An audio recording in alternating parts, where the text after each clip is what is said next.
Hello everybody, O2IS academy के history fact sheet session में आपका बहुत बहुत स्वागत है, जहाँ पे हिस्ट्री के कुछ पर्टिकुलर टॉपिक्स के ऊपर हम डिस्कशन करते हैं, इंपॉर्टेंट फैक्ट्स देखते हैं, वो भी एग्ज़ाम पॉइंट ऑफ व्यू से।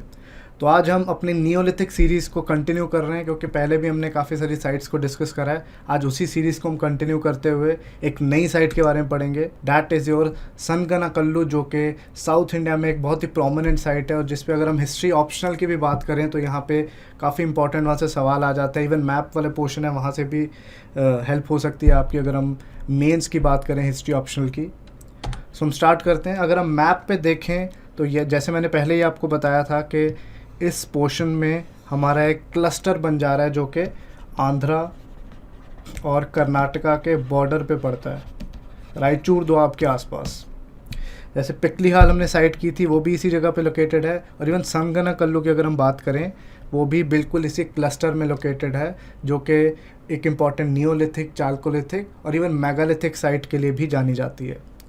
तो इसकी लोकेशन की अगर हम बात करें तो बेल्लारी डिस्ट्रिक्ट में पड़ती है, जो कि कर्नाटका में है। यही डिस्ट्रिक्ट इवन आयरन और रिजर्व्स के लिए भी बहुत प्रोमिनेंटली जानी जाती है।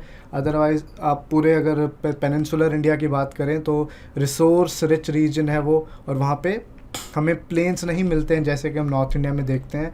वो प्लेट्यू रीजन है, बहुत ही हार्ड रॉक्स वहाँ पे पाए जाते हैं। तो इसकी जो एक्सकवेशन है वो 1946 में बी सुब्बा राव जी ने ही स्टार्ट कर दी थी अंग्रेज़ों की हेल्प से, और एक्सकवेशन तभी से चल रही थी। और बाद में 1964 एंड बाद में और भी ज़्यादा एक्सकवेशंस की गई हैं, जहाँ से काफ़ी सारी चीज़ें हमें सनगनाकल्लू के बारे में पता चली हैं। जैसे कि पिकलीहाल के बारे में हमने करा था, ये भी एक ऐश माउंट साइट है। ऐश माउंट साइट बेसिकली क्या होती है, एक नियोलिथिक साइट ही होती है, लेकिन इसमें एक प्रोमिनेंट चीज़ क्या होती है कि काउ डंग और एनिमल वेस्ट और वुड को इकट्ठा करके एक बहुत बड़ा एक टीला सा बनाया जाता है, और उसको ये नियोलिथिक लोग आग लगा दिया करते थे। तो इसीलिए वो जो पूरा टीला सा बनता है उसको हम ऐश माउंट बोल देते हैं। अभी आज तक क्लियर नहीं है कि ऐसा होता क्यों था, लेकिन फिर भी ये चीज़ें नियोलिथिक एज के साथ हम जोड़ के देखते हैं। हालांकि इस पर डिबेट अभी भी चल रही है।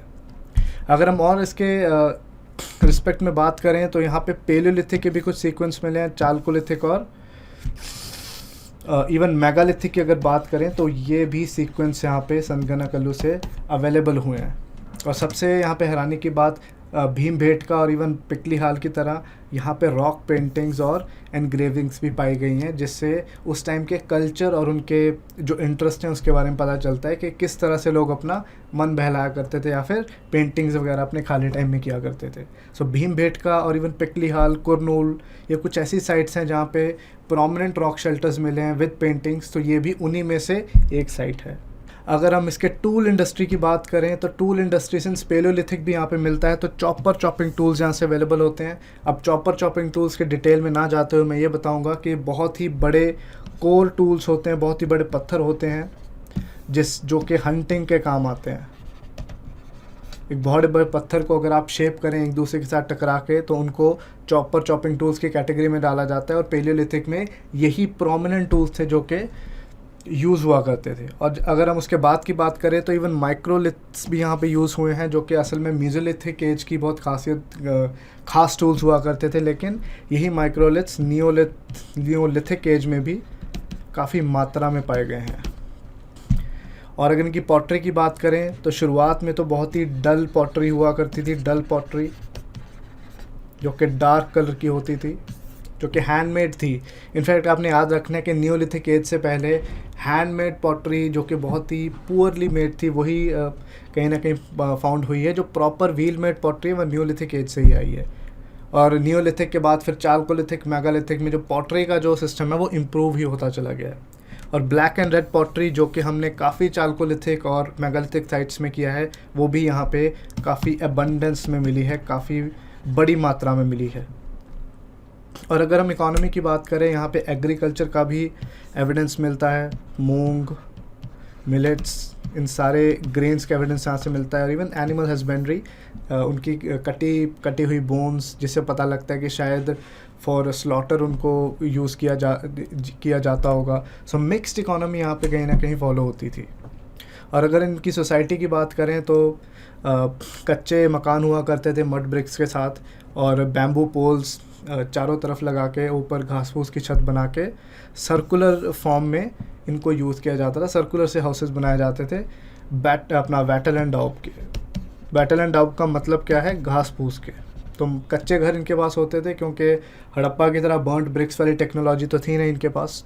और अगर हम रिलीजियसली बोलें, यहाँ पे टेराकोटा फिगरीन्स मिलते हैं, कभी बुल्स के, कभी एक मदर गॉडेस जैसी कुछ चीज़ के, जहाँ से उनके कल्चरल एस्पेक्ट का भी पता लगता है कि मे भी कोई रिलीजन या फिर लोकल कल्ट उन्होंने डेवलप कर लिया हो। और अगर हम डीप में जाना चाहें तो के पटैया, जो कि बहुत ही इंपॉर्टेंट एक आर्कियोलॉजिस्ट रहे हैं, उन्होंने भी इस चीज़ के बारे में अपना ओपिनियन दिया है कि यहाँ के लोग ज़्यादातर पैस्टोरल थे और एग्रीकल्चर में उतने ज़्यादा इन्वॉल्व नहीं थे, क्योंकि साउथ इंडिया के इस पार्ट में आपको हाईलैंड्स और प्लेट्यूज़ मिलते हैं जो कि एग्रीकल्चर के लिए उतने ज़्यादा सूटेबल नहीं हैं जितने नॉर्थ इंडिया में हैं। सो अगर हम बात करें, यहाँ की जो अर्ली सोसाइटीज़ होंगी वो पैस्टोरल ही होंगी, जो कि एनिमल हस्बेंड्री में ज़्यादा इन्वॉल्व होंगी। इसके जो काफ़ी जो फीचर्स हैं वो काफ़ी सिमिलर हैं पिकली हाल और बाकी नियर बाय साइट से, क्योंकि एक ही क्लस्टर में ये साइट्स मिली हैं और बहुत ज़्यादा डिफरेंस आपको इन आपस में इनके नहीं मिलेगा।